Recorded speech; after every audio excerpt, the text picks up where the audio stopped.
Today, Russia is fighting for its freedom, for its sovereignty and rights.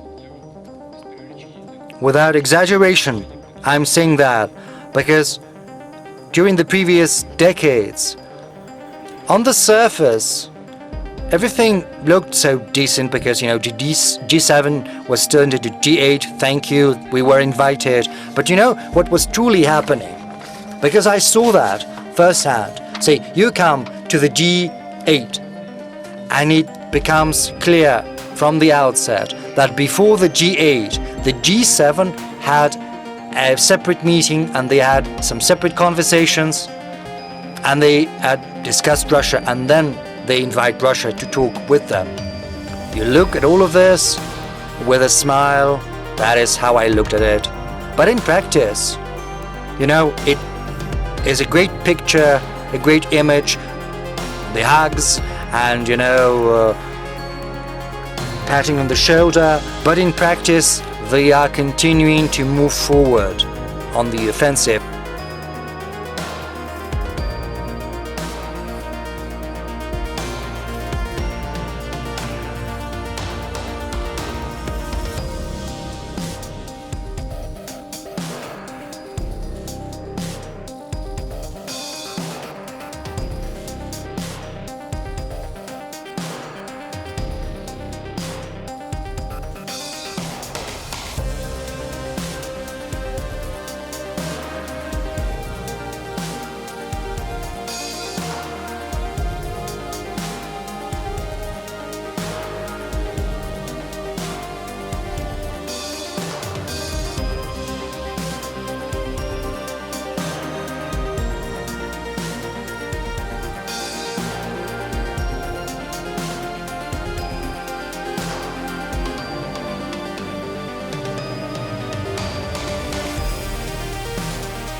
As far as the possibility for establish our relations with the US is concerned, we're open to these possibilities.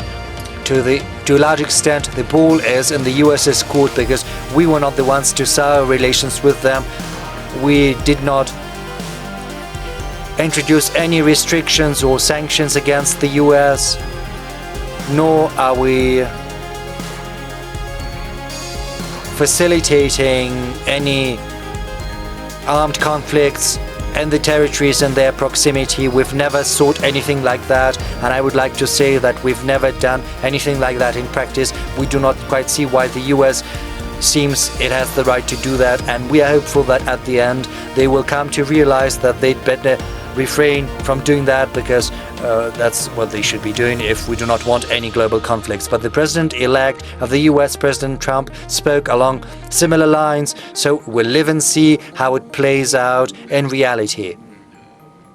Keeping in mind, of course, that such an institution as the presidency of the US is bound by certain obligations, by certain responsibilities. The president of the US is tied to a certain extent to those people who helped him arrive in power. In the past, Jacques Chirac said, what kind of democracy can we talk about in the US? Because without $1 billion, if you don't have $1 billion US in the pocket, you shouldn't even entertain the thought of participating in the elections. let alone participate in practice. And those people who provide those billions, they participate in building the future team.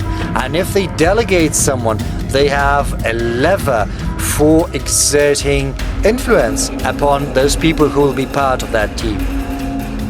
So it's important to see whether the president-elect manages to build good relations with this so-called deep state and also build contacts and relations with the voters. If he keeps his promises, his authority is growing and he can use that authority to become an independent political figure, even in his relations with those influence groups that help him arrive in power. It's a very complex process. What's going to happen in the US is something we cannot tell for sure, but I'm hopeful that our relations with the United States of America will be re-established at a certain point in time, and we are open to that.